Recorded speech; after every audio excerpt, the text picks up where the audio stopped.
Hi everyone, Pamela here from Eyes for Nature.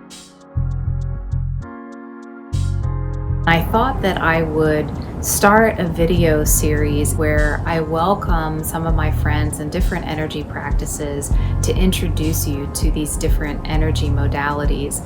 And through this series, I'm hopeful that you can learn a lot more about what energy work is, who are the people behind energy work. And in fact, you may be surprised we're among you in Silicon Valley in high tech, or we're among you in government and other industries. We're just average people that have been drawn to these particular modalities that we want to bring to bear to help other people and animals.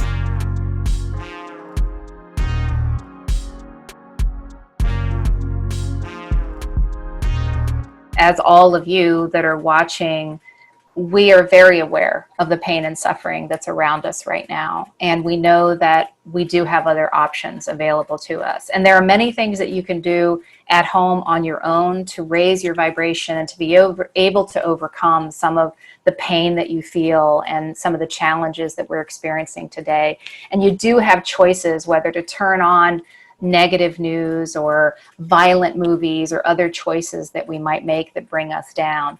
But there are others who may need some additional support. And so I'm hoping that you may find an energy modality today that resonates with you, that you know is there if you need it in the future. So hopefully you'll learn from each one of these practitioners. When I learn something and when I see great benefit from it, I really want to share it with others. I have a great passion for doing that, because why should I keep it to myself? If it's been able to help me, I know that it can help others. I think, what has been hardest for me now as a practitioner of energy work is when I have friends and family and other loved ones that are suffering from something. And they may be hesitant about trying energy work or are just shut down to it.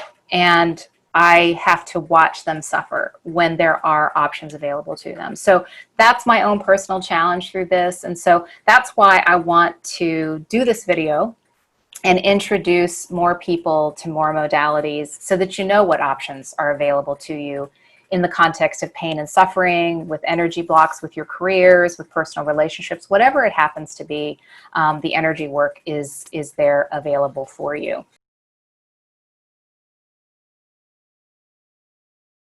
I wanted to also mention another beautiful thing about energy work is because it's working on the energy level, it can be done remotely.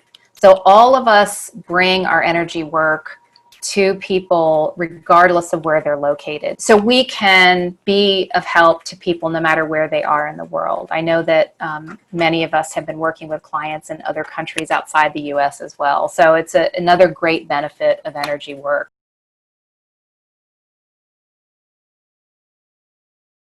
To get started, we have two Julies on the call, Julie Perkins and Julie Smiley, and Mark Perkins and Esteban Molina. And for each one of them, you'll see their website there on the video. So if you want to explore more about what they do and more about them, you can do that at a later time as well. And I think, what's really beautiful about this is that each one of them practice a different modality or set of modalities, but they bring together all of their backgrounds and their modalities to each one of their clients so they can customize what it is that that client needs using the best of all of the work that they do. And so hopefully you get some insight again on that today. So just to get started, I'm going to start with Julie Perkins. And I love this because Julie and I met at the Defense Department early in our careers. And it's a perfect example of the fact that energy workers are among us everywhere. No matter what industry we're in, even government with the Defense Department in Silicon Valley and elsewhere. And while we were at the Defense Department, she learned the science behind instructional systems design, or ISD. So creating and facilitating professional training programs and materials for the classroom and online. She started her own ISD consulting company and then started coaching people outside the class on different topics like business and personal relationships, job satisfaction, career choices, life purpose, and work-life balance. And she does energy leadership coaching today as a conversation for change using energy. And she uses access consciousness and shamanism to work with clients simultaneously on the mind, body, and soul levels. And Julie sees herself as a guide, as a witness, and an advocate for her clients, trusting that they inherently know where to go and how to get there to realize their potential. So Julie, thanks for being a part of this today. And I'll go to the next Julie, Julie Smiley. So Julie's interesting in that she was born with an awareness of her intuitive gifts, but not really ready to fully embrace them until later in life. And that happens with a lot of people that are awake to their gifts, but they somehow think, oh, I won't be accepted, or I need to hide that about myself. And Julie's had a journey of self-awareness through grief and other life experiences, all of which have led her to her current practice. Her Equus coaching certification, her grief support certification, her intuitive abilities, and her lifelong learning all come together now to assist others in their process of self-awareness, of transformation and healing, with and without horses. And as well as meeting Julie through our local metaphysical store and services, I'm excited to be participating in her upcoming meditation with horses here under the new moon in our local area. So thanks, Julie, for participating today. And Esteban Molina is a certified clinical hypnotherapist, Reiki master, and a core energetics practitioner. And actually, it was interesting because I met Esteban through his husband here in Silicon Valley, where I've been spending a large part of my career. And the interesting thing about Esteban is that he was exposed to healing front and center very early in life because his grandfather was a healer. So he had a front row seat to healing. And he actually started experimenting with healing intuitively with friends and family members with really positive outcomes. He then went into psychology in his native country of Colombia, where he practiced as a psychologist before moving here to the US. And he learned about the mind-body connection and the importance of working from the body and the mind in any psychological and emotional issue. He then trained in hypnotherapy in the US, which opened his eyes to the power of the subconscious mind and how we can bring about change in our patterns and behaviors and find resolutions to our old wounds. He also trained in past life regression with Dr. Brian Weiss, whose work I love. And in 2011, he started his training in core energetics to work with every level of the being: body, emotions, mind, will, and spirit, healing wounds so the client can experience more freedom, openness of the heart, and aliveness. And so Esteban incorporates the language of the body, the power of the subconscious mind, and the wisdom of the soul. And like everyone, tailors each one of his sessions to his clients' healing needs. So thank you, Esteban, for being part of this. And on to Mark. So Mark Perkins, like Julie, his wife, we met at the Defense Department. And actually, Mark was in one of my very first offices in the agency that we worked for. And what I think is amusing, if you will, about this is that Mark actually started in the Marine Corps. And so he worked on the military side, and then he became a civilian, which is when I met him. And like everyone, he's studied under different modalities as well. And one of those is Aikido, where Aikido teaches dark and light. So Mark is able to look at things uniquely and see both sides of the situation. And then he studied Reiki after his wife found it while she was going through some health challenges. So he pursued Reiki so that he could help her through those health challenges in her life. And then he found himself drawn to Hawaiian healing and spiritual practices, which he studied, and led him to Hawaiian shamanism. So now today, Mark employs ancient rainbow conscious healing energies in his private sessions, and like everyone, draws from all of this to provide healing to his clients. So I just want to thank all of you for being here. I think you just bring such beautiful backgrounds and modalities to what you do, and I'm really excited for people to learn more about those. I thought it would be helpful if we could have everyone talk about their own modalities that they practice, and let you hear from them rather than me reading to you what they do, and speak from their hearts about what drew them to that work. So Esteban, let's get started with you. I think, it must have been really interesting growing up with a grandfather who was a healer and getting that front row seat with a child's perspective. And so anyway, please tell us more about the work that you do, and let's go from there. Yeah, thank you, Pamela. Well, this has been a lifelong journey of discovery in myself, what lies within me, my own healing, and also to bring this to other people, like how I can bring what I've gained in my life to other people so they can actually access that part of themselves that is true, that it is their essence and where their life force lives in. So yes, I started, having this journey with my grandfather, who was a healer, who he didn't do this for a living, but he brought this to everyone around him. And all the wisdom that he had, which he knew a lot about the mind, the subconscious mind, the energy world, and also the afterlife, what happens after we die. And so having that influence was very determining in my life. And later, it took me into going to want to study psychology.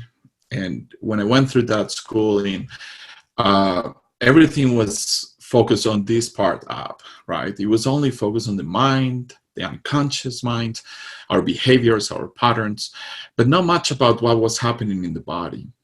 And I was really, really curious about that, because everything I have experienced, I experienced it from the body. I can interpret it in the mind, but there was nothing about what was happening in the body. And I was very lucky to read a book about it and how it merges psychology and see our behaviors, our emotions, our patterns from a body perspective. And at that time, this is 1995, I said, this is what I want to do for a living. And the journey has been very long, with a lot of blocks and missteps, and which actually have been also great. And that took me later into, when I started practicing psychology, to start experimenting with Reiki as well. So my first experiences in psychology, doing psychotherapy, was also doing Reiki with my patients at that time. And I say patients because at that time in Colombia, that's how we call them. Now it's a client. And it was really interesting because it was kind of breaching the old school to something different. So I work in a hospital where I was supposed to be doing some relaxation for the patients, because they were having a lot of anxiety, sleeping issues, and they wanted me to go and do relaxation. And I said, well, that could work, and that's working for a long time, but I'm going to start actually adding Reiki to it. And halfway the sessions, they were already snoring. And it was so beautiful to see them so resting and calming, that I continued doing it and bringing more awareness into the hospital about the importance of that other modalities that were outside of the norm.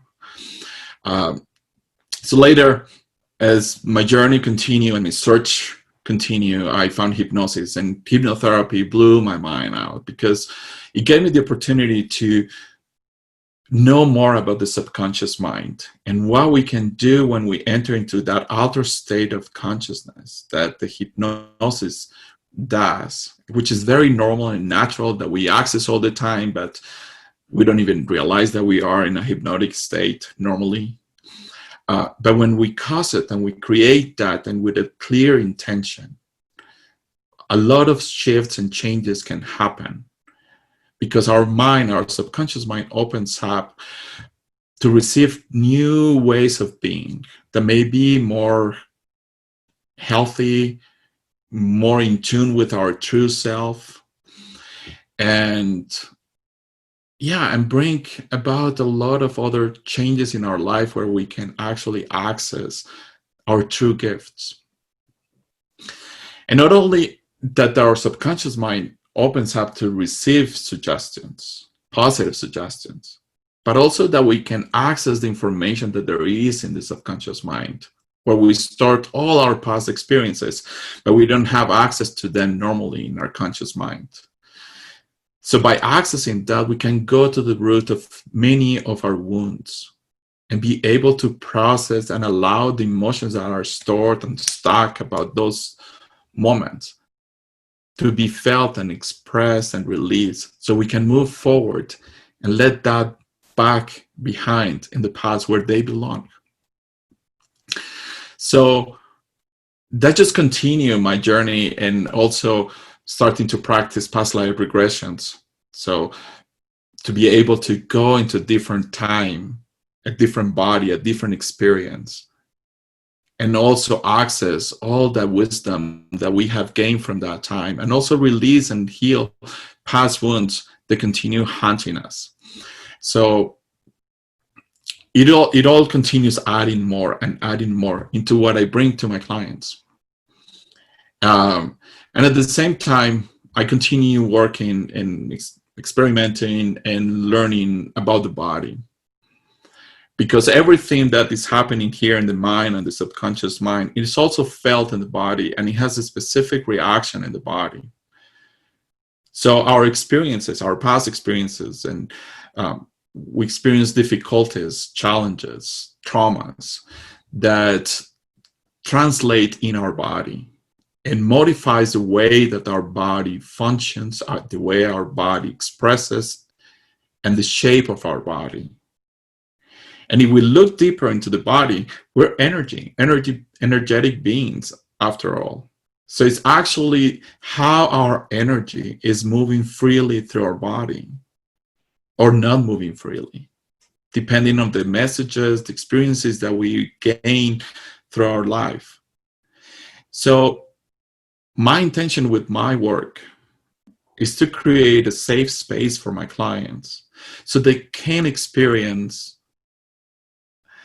their energy and have a connection, a contact with their true self, with their life force that has no limit. And of course, it sounds beautiful, and we all want that.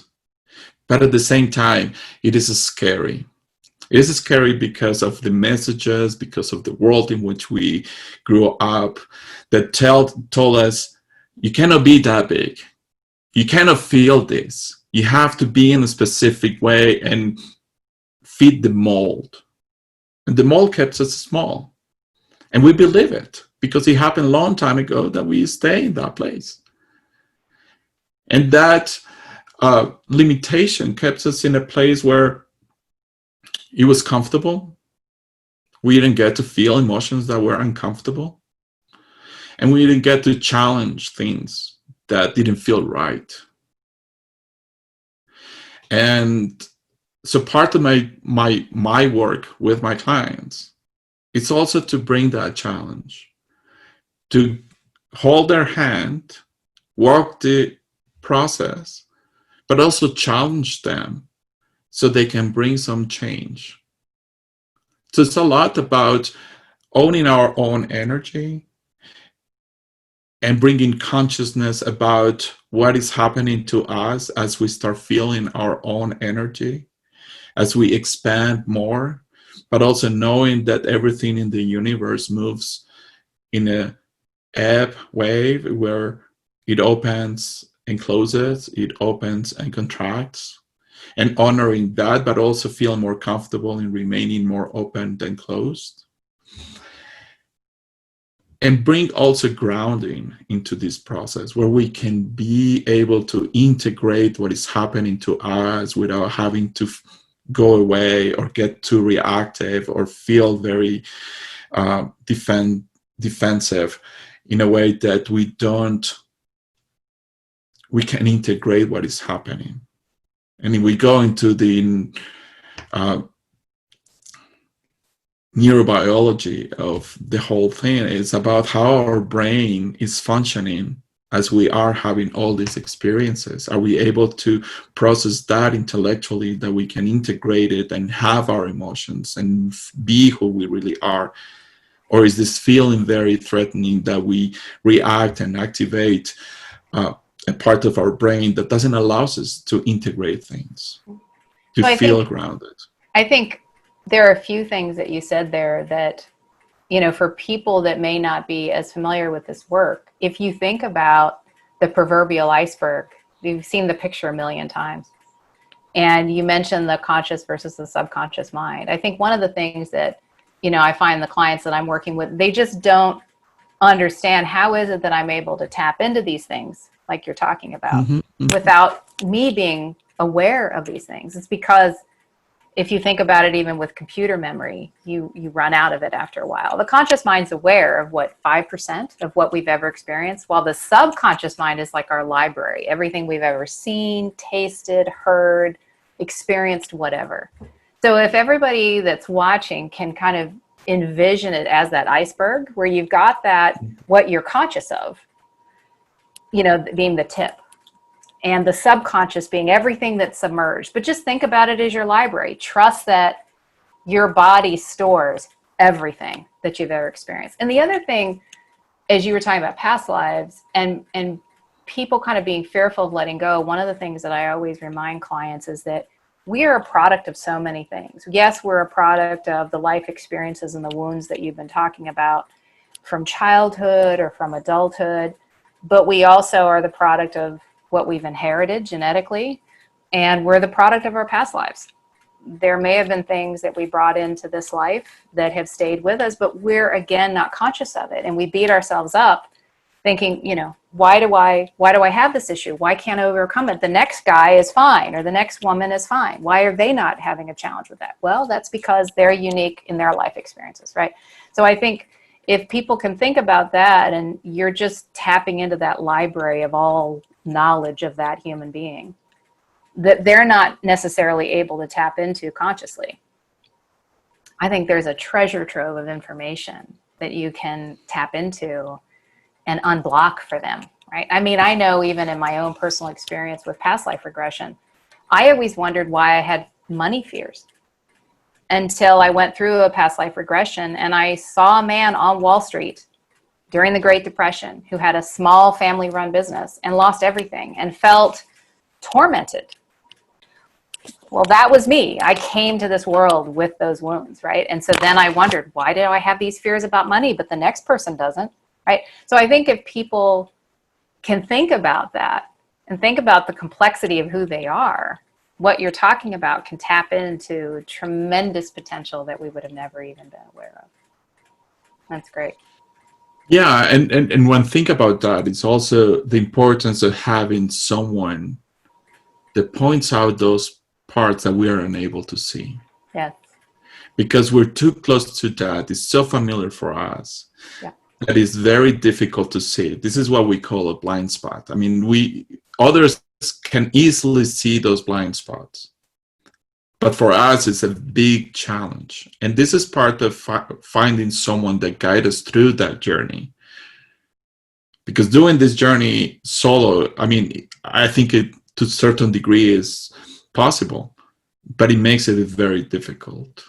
And if you have someone that can hold the space for you in a very loving, altruistic way, then you can have that and be experienced in what you are going through, because that's another part that is important. It's also being witnessed in your own journey, in your own feelings, in your own emotions. That is also super healing. Absolutely.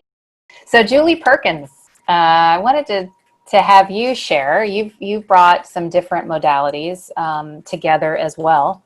And so I'm hoping that you can kind of take us on that journey of how you pull this together, and including with leadership coaching as well, which is a slightly different nuance to this work. Yeah, so as you mentioned in my bio, I started in the training field, and I got fascinated with how people learn, like how the brain works and how they learn and retain information.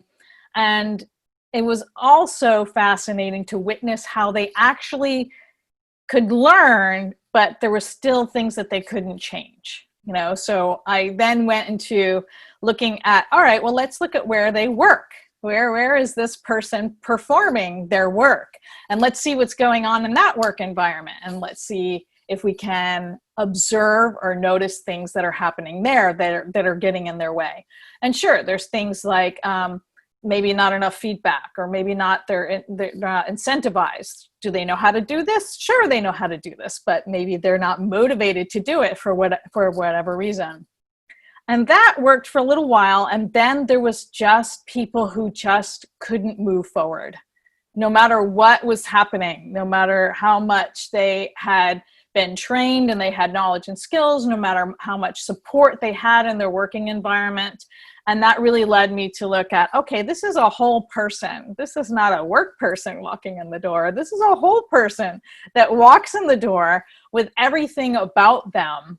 And how is it that we can support that person? So a lot of my conversations after trainings, in the evenings after class, or after consulting gigs that I was doing with organizations, would be around like, who are you?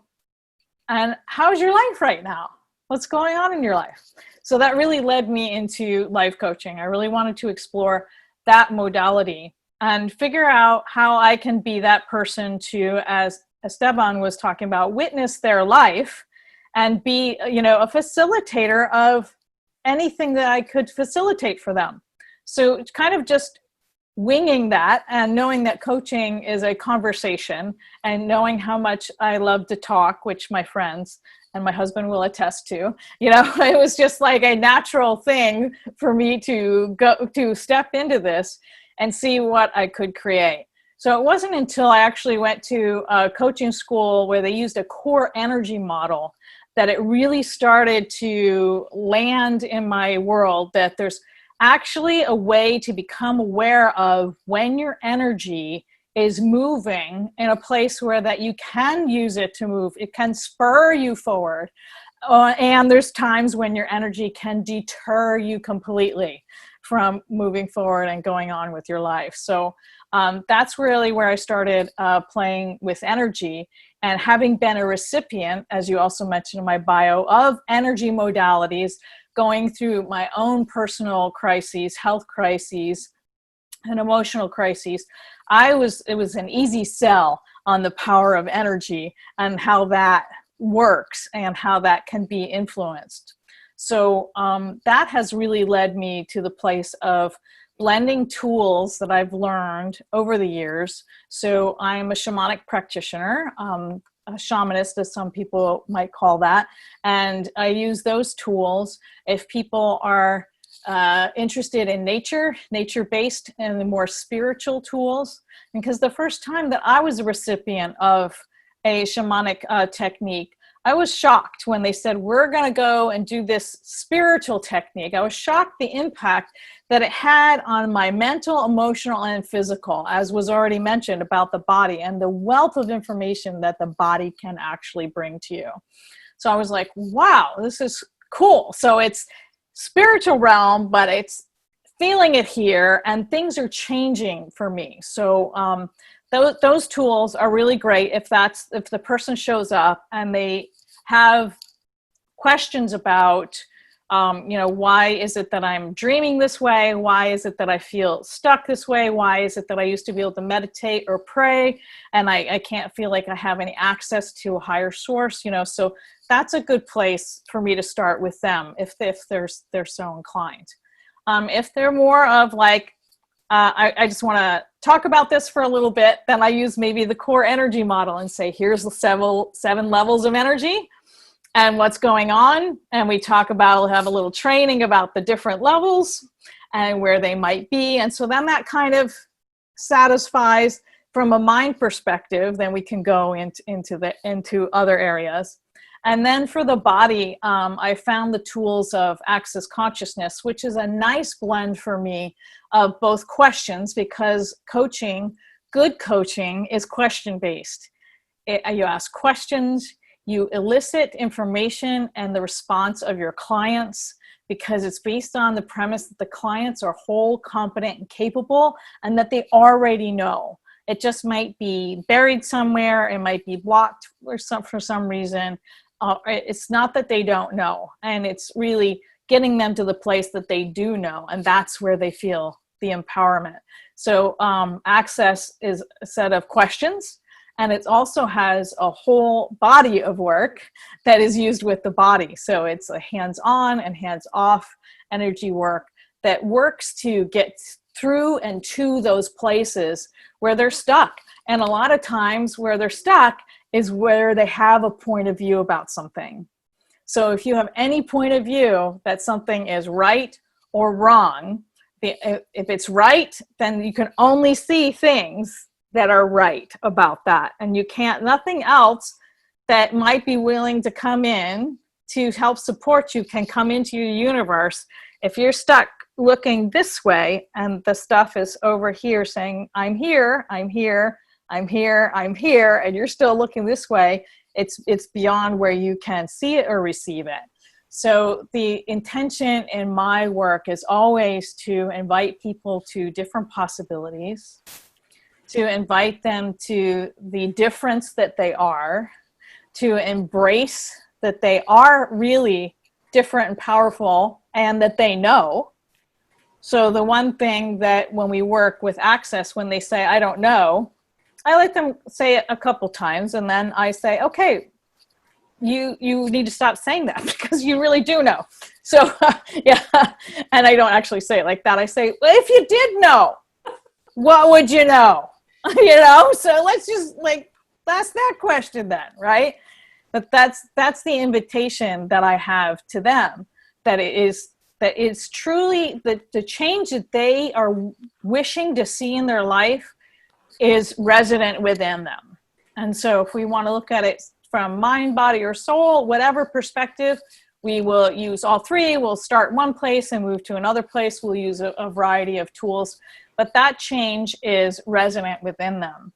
And then, you know, we go to discussion about change, okay? Because as Esteban was talking about, change is not a readily acceptable thing. Nature knows that change is part of who we are, and they change and they go through the cycles of their lives and their transitions, life and death, and they don't have any point of view about that. It's not right or wrong, it's not good or bad. So, but change for a lot of us humans is a hard and scary thing, as mentioned, because it hasn't been talked about as a natural part. It's not been accepted. The point of view is that, you know, that it's hard and that it's going to impact me, and I'd rather just be comfortable. So change doesn't mean that it's comfortable all the time, but that's another place where we work, is a lot of times like, okay, it's change. And so you say you want to change, and then we talk about what you want to do, and then they go off and they do some practices, and then they come back and report like, I didn't want that much change. So then we talk about, okay, how about 10%? You know, like you want to start with 10% of change, you know? And so it's building that muscle of like, all right, accepting change, embracing change, and giving you tools, and then practicing, and then seeing what the change creates in your life. Mostly when you change your point of view and you step out of the realm of judgment, the polarized thinking, and that you do know what to do, which will lead you to whatever modality. Many of us here have already said we've done different things. And if you can learn how to follow the energy of what is true for you, that is what's going to get you exactly what you need when you need it, and create greater, not just for you, but for everybody. Yeah. So that's, well, I think, you know, I'm glad that you brought up the resistance to change, because I think, you know, as I've been on this journey, it's really interesting if people stand back and they see change with the rear view mirror perspective, and they see, because I had to do this, because I got fired from a job, because I lost this relationship, because I lost this home, whatever it is, most of the time, if we're honest with ourselves, we can see all the beautiful blessings that came as a result of that. But in the moment, very often you shut down, you go into a fear-based mode. So if you can reframe your mind to think outside of that box, that change is and can be a really beautiful thing, even if it's a little bit scary initially. I think is really important. And the other thing that I'm glad that you brought up too in the context of this is that blinders, having the blinders on. In the body code work, what I've found so fascinating is that one of the mental energy imbalances, or a few of them, are no will to, a will to, or a broadcast message. And so these are, again, things that we can bring in from a past life. We could have inherited from our ancestors, or it could have been the subject of, or an outcome of, a life experience in this life. But it is fascinating because you do see that somebody has a blinder on. It might come in as a mental energy, no will to change, no will to go forward, no will to do X, Y, or Z, or a broadcast message, I'm not good enough. Yeah. Because that's triggered something in them, and now that energy is stuck. And by the way, for anybody watching, if you kind of want to have a visual, go to traditional Chinese medicine of the energy meridians and just see how energy flows through one's body. This is a well-known thing, and now Western medicine is starting to acknowledge traditional Chinese medicine and bring it in as a complementary modality as well, because they're starting to recognize that, or remember from thousands of years ago, that we are energy bodies. So now imagine that energy imbalance is stuck in our bodies. That energy is not flowing. And so whether it's that mental energy of the energy, roadblock or filter that you've got, or whatever it is, they're very real. There's nothing wrong with you that you can't adopt a new perspective. It just takes work, right? Whether it's removing that, that energy block, or whatever the work is that you have to do. And the beautiful thing is we all have this potential, right? Yep. So doing this work is a really beautiful thing, and I'm sure with many outcomes. And so we'll talk about some of the outcomes of the work that you all do, but that's great. I love this stuff. I love it. So Julie S. So you and I have talked about how sensitive horses are, and we've talked about some of the dream work that you do. So I'm hoping that you can go into some of these modalities that you do. And also we'll talk later on too about how your grief support certification can come into the topic of pain and suffering. So could you spend a few minutes and talk to us about some of the modalities that you bring to clients? Yeah. So, growing up with abilities to see and feel and know things, and be in a family full of unemotional people, let alone highly sensitive, I kind of, suppressed all of that, thinking there was something, it gets translated through the lens of there's something wrong with me, and the shame cycle builds and all that. So, now it's unpacking my own stuff. It's like tearing down the tower and rebuilding the structure, and stepping into the ownership of, predominantly I'm claircognizant, which I find it hard to explain to people, right? Because it's just a sense of knowing. And growing up, I would get bullied actually as a know-it-all.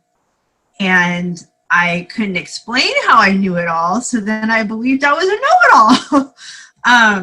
And especially from my older brother, who did not like me to know more than he did. So anyway, I've now owned and understand that. And so just knowing when people speak, I'll hear words, or I'll actually see, like, there's like a movie screen in my head, and I'll see things happening on the screen, and just learning that it's safe and it's okay to share those things, and finding out that when I do, it's accurate, and it doesn't have, and I always tried to make sense of it, and it wasn't mine to make sense of, right? It was mine to share. So understanding that I'm a conduit and a messenger has definitely been a big part of my knowingness. Even in the dream work, you spoke to that. I've had dreams that were so vivid, and even since childhood, I can tap back into those. And so that has been a practice of understanding and learning all of the different layers and types of dreams, and how to translate that information for us here in this lifetime. And then also understanding, like, I'll get dreams for people I know, and I've learned to deliver those, and hear the outcome of that is amazing. So I've also started helping people with understanding their own dreams and how to translate that. And, you know, I always say don't buy the book, because the snake does not mean the same thing for every single person. That we all have our own language that's trying to come through us, and that, you know, like Julie and Esteban, it's like we all have our own answers. And so we're here to just help people get back to themselves. So yeah, I find that kind of working with the mind, because we're in America and I'm in Silicon Valley, and we've all been taught to lead with the mind, and we've lost touch with the body, self included, and which is where the horses come into place.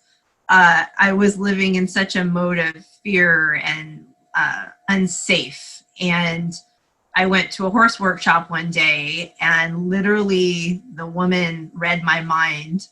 Like, she heard the exact sentence in my head, and she said it back to me on my way in to meet the horse.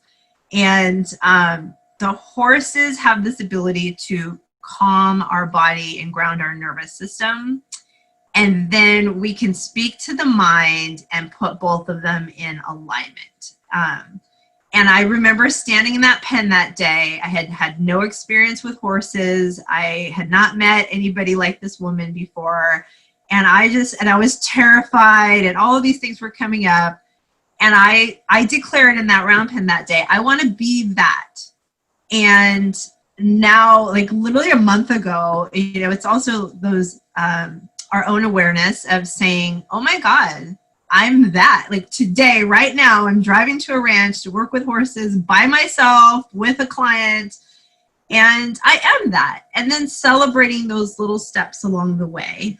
And so everything I practice for myself, I really feel the live it to give it, you know, and like attracts like, right? So that energy draws in the people that need to see, feel, understand the same things that we have gone through, and yet they're different, but we know how to be guides in that realm. And so, and I know you said we'll touch on the grief later, but through all of my life, I've had a lot of, the dark side was normal to me, which is why I stopped sharing my dreams with people, because I'd be like, oh yeah, there's a dead guy in my dream, and you're like, ew, like what kind of dreams are you having? And like, oh, really? Like, you don't see dead people? Like, that's just me? Okay, well, you know, I couldn't share that with anybody. And learning and understanding that I have, that it's a gift, not a curse, right? And when we can, it's what side of the coin are we looking at? But we need both sides in order to find balance in our life. And that's the shadow work and the light workers.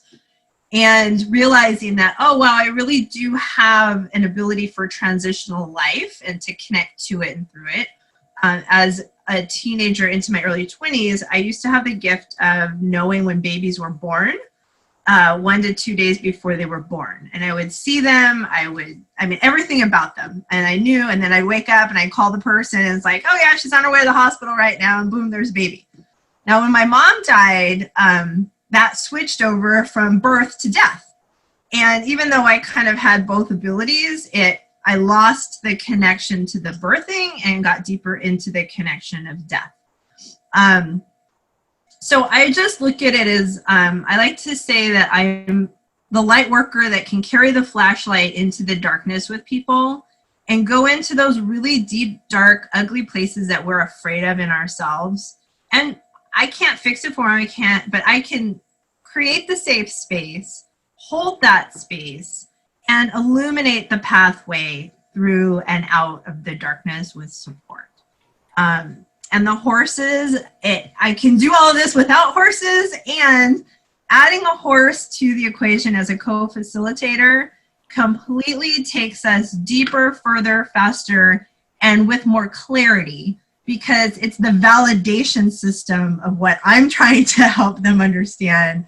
And sometimes they just need to get it from the horse. And so that's the beauty that the horses bring to it as well. Yeah. And it's interesting too. We were talking the other day when Julie and Mark first introduced me to their shaman practices, and Julie was calling forward what animals wanted to accompany me in journeying. There were 2 horses that stepped forward, and those 2 horses still to this day are with me on, you know, flight takeoffs, because I had had a scary incident on a flight one time. gave me some trepidation on takeoff. And so I see those horses to this day that Julie brought to me. And it's just a beautiful thing to be able to work with horses. And I would also say too, for anybody that's watching, yes, dark energy is present. And, you know, Mark's going to talk hopefully about the light and dark too, and what he's learned from Aikido. I would say that you don't have to be afraid of the dark, right? We have a shadow side, and there are dark energies present in our world here to teach us things. And they've been sometimes on the journey with us from past lives, you know, we've inherited, and I've certainly seen it in the work that I've been doing with the body code. What is really great is to be able to go to a practitioner like yourself and say, oh my God, I think the house has been haunted. I think I've got some attachment from something dark or whatever. And you don't flinch. You've seen some pretty dark stuff that you've helped people through, but you don't flinch because you just see it for what it is. It's an energy. It happens to be a negative energy, but it's just an energy. And so helping people through that, if anybody that's watching has had that experience, there are people like you and others that can work with them through this. It's not a big deal. There is help. So I think that's just a really beautiful thing. Thank you. So Mark, wow, have you been on a journey? Marine and now a shaman practitioner. It's just all fascinating. So tell us about your journey and about the modalities. And in particular too, I think it'd be interesting to hear the differences also between Hawaiian shamanism and shamanism. And I know shamanism practiced around the world, different, you know, original or Aboriginal cultures practice differently, but it'd be good to hear a little bit more about that too. Yeah, thanks, Pam. Yeah, as you mentioned, it has been a weird trip. Quite a bit of polar opposites when it comes down to it. But then you look back on it over the years and go, oh, I see what I was getting then. You mentioned that earlier about, you know, seeing what led you to where you are and what you've been doing. So, you know, grew up in a family. Actually, my father was a Marine and wasn't on the plan for me. There were all kinds of other plans, but that's the way it ended up. And I never was quite sure why that started that way, but it set such a foundation of kind of a reverence for life, because there was always that 1 second you're there and the next you're not. My dad talked about that, you know, over the years of friends he had lost and how close he had come over the time. So although, you know, in most cases people think about the Marines and you get everything from heroes to baby killers, so you just kind of have to weigh it out and say where it is. But the whole thing, as much as people talk about, oh, it's about killing and everything else, it's really about preserving life and preserving what is believed in at the time. So that brings, you know, to a learning that, you know, took years to grasp. And we just talked about it a little bit, but to expand on it more, that what one person views as evil and terrible or dark is 100% light to another. Trust me, every person that went into battle that thought they were right and fighting for right, there was a person on the other side of the battlefield that was there because they knew it was right and they were fighting for right. So when we look at light and dark and good and bad and those various polar opposites of thought, it really helps to have that other perspective of what exactly has caused someone, say, to attack you or to come after you. And it was interesting, you know, you say Aikido and what it teaches is really viewing and seeing that polar opposite and accepting, okay, this person has determined to stick that knife in me or hit me with that club or just punch me or whatever. What exactly have I done to deserve that? And not deserve that, that's not the right question, but what am I that causes that person to feel that I'm a threat, or that I'm, somehow an energy that needs to go away. So in a lot of cases, Aikido is about where two things come together. How can we blend them? And how can the nage, the person being attacked, how can they see from the other person's eyes what's going on? Now, in a lot of cases, that's purely physical, okay, I represent something that they can't relate to, or that is really causing a very visceral response in them. But in a lot of cases, as you practice, you realize this is energetic too. And your energy represents something that is counter to their view of the world. So as I was working through, my Aikido journey and trying to learn this, it kind of became apparent. I'm like, okay, wait a minute, there's more to this than just physical practice. And granted, most good Aikido instructors are out there, Aikido instructors that are following kind of the pure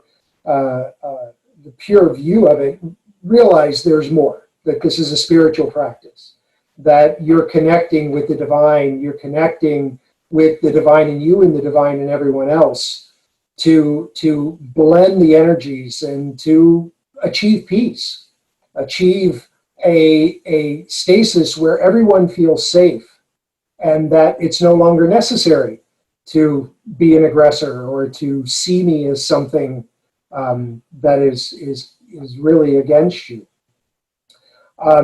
That, of course, led to some energy studies, and I'm like, okay, there's got to be a little bit more to this. I better learn a little bit more. And like Esteban, I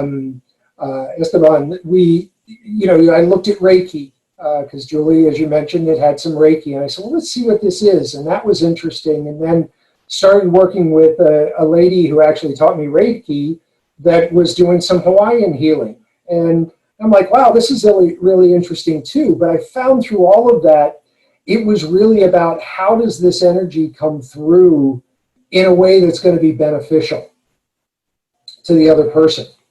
And like Aikido, if I'm just forcing my energy pattern onto you, I'm not really blending with you. I'm bashing against you, and that didn't really relate. So it led me to the study of shamanism.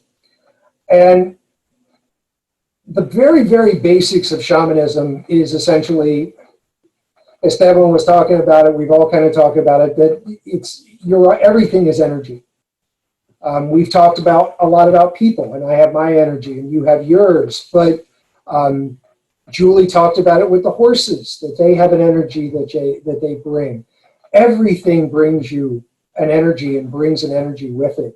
We're all neutrons and atoms and electrons, and so we're all the same thing when it comes down to it.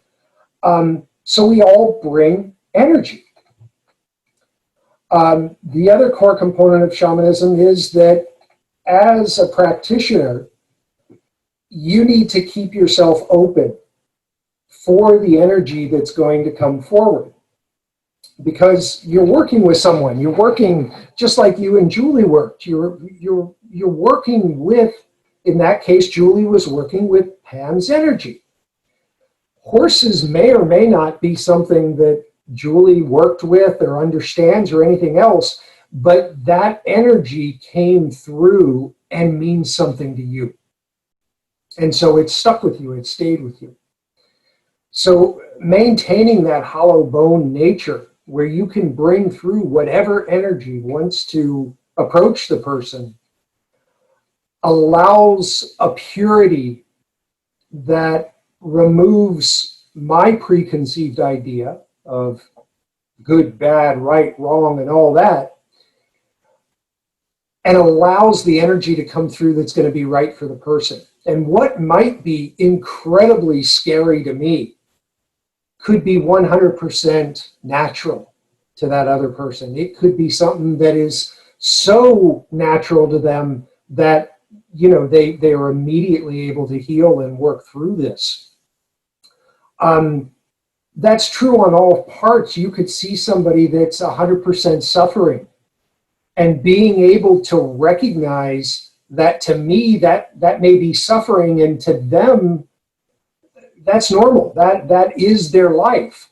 You think about people that live in the desert compared to people that live in polar regions. It's suffering. You, Pam, when with light and everything else, you can't go live in England. It's suffering to you. It's not going to be pleasant. Yet, some people that live in cold can't stand to have the sunlight that much. It's not good for them. So these energies, being able to strip that away and look at it as pure energy and see that what's coming through is beneficial for that person, even if that is quote unquote a negative. There's a lesson in it and there's a blessing in it. And a friend of mine called it a blessing at one time. That you may be experiencing something that may be very, very traumatic, but there's a lesson in it for you. The energy is bringing you a blessing that you then have a choice of whether to accept, whether to work with, whether to recognize it, or to fight against it and come back to that bashing, situation. Well, and I think, I keep getting struck over and over again as you're talking about, and I don't know if we all need to go off and take classes in, I'm going to try to pronounce it correctly this time, Aikido. Yes. About the fact that we need to be able, or it would be beautiful to see both sides, and not a wrong and a right, or a good and a bad.